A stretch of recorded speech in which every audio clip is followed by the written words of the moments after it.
James Peterson in his translation of the Messages. I just love that line because it speaks to me so much of what it is to graduate. What's new, Papa? Where are we going? That kind of anticipation and expectation that just sees the road out in front and just can't wait to get there. You ever felt like that? I know when I graduated from high school, and it was a very strange experience because my folks moved. Dad moved from Fenville. He was appointed to Caledonia. And I spent that summer working actually for a printing company at Dow Chemical. And I was a copy boy. I always had visions of that Jerry Lewis movie, too, of coming down the stairs at Dow and the papers flying all over, not knowing which secretary they went back to. Never happened, thank goodness. But I came home one weekend to Fenville. I came home another weekend to Caledonia, but everything was new, and the past was gone because I left there, and now all life was different. I was ready to go off to college, and boy, that's a fun thing. And when I graduated from college, wow, so where they got this degree now, and now this training, and I'm just ready to go. Get out there and we lose that, don't we? Paul says, as those now adopted by God, as his children, heirs with Christ, he says. That's the kind of life we have to look forward to. One that says, what's next, Papa? Let's go! Woo! Well, it's hard to be there every week, though, isn't it? You know? It's hard to be there when family is sick, when good friends die, when people have accidents and are hurt, when surgery doesn't go well, when it's just hard to be up all the time, isn't it? Sometimes we just get kind of, oh God, it's been a while. It's just, I really need to sit down for a while. You know, sometimes you just gotta rest.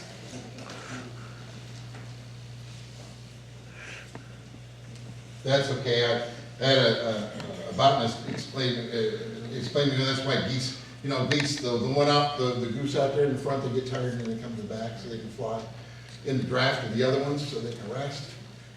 We need to do those things. The same people can't be on the point all the time. They get tired. Somebody has to take the place. He also explained to us why there were more geese on, how when you see geese flying, there's always more in one line than the other? You know why that is? There's more geese in that line. That's what we thought. Here's this guy's going to explain to us why this. Sometimes it just works that way. Paul says we live with that expected life. The kind of life that's eager to see what's next, Papa. When I say that, I think about all those times my dad was out working in the lawn or the garden, and I was quite contentedly reading a book or doing something like that, and Mom would say, "Go help your dad." I wasn't going, "What's next, Papa?" It was like, "Oh, he's going out in the yard again." Hide.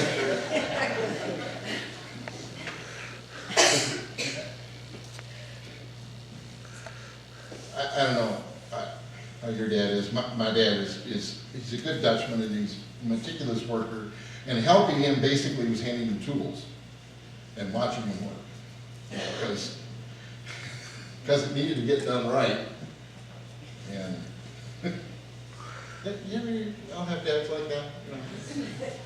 You learn by osmosis. everybody watching. That's how you do that, okay. And it's interesting now because we have to help him upstairs and stuff, so it's, it's cool. Paul says we have that anticipation, but we also suffer with Christ as the world is being transformed. It's not all fun and games. Sometimes it's hard work. Sometimes it hurts. But we know where we're headed. And we know that we have been made part of God's family. And we know that we will eat with him. And that's what helps us through those hard times. When we get tired, when we get discouraged, when we suffer.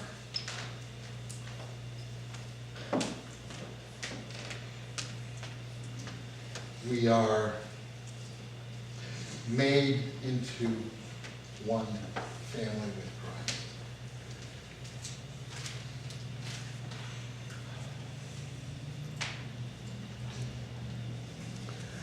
You can go almost to any bookstore and there's shelves of books about how wonderful life is going to be if you just give your life to Jesus. How all your problems will disappear. And everything will be just peaches and cream, and you'll get rich and famous. And I don't know what Bible they were reading, but they saw a lot of books. Because, boy, I sure like to read that. Yeah, if I do this, everything's going to be great. Jesus never said that, neither did Paul. There will be hard times. There will be suffering. There will be times when we get so full of righteous anger at the injustices in our world that we will rise up. There will also be times when all we want to do is lift our hands in praise for all the blessings and the wondrous love that comes to us through God. We live in the meantime, in the time between the resurrection and his return. And in that meantime, we have to hold on to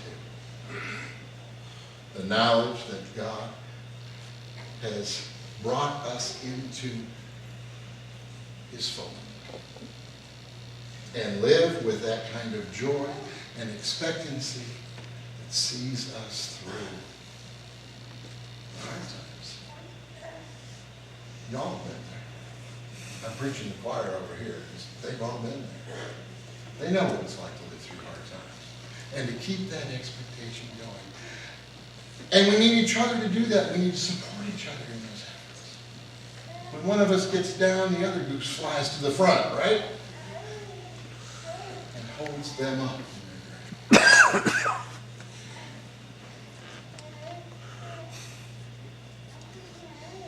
Paul's challenge to us is that no matter what happens,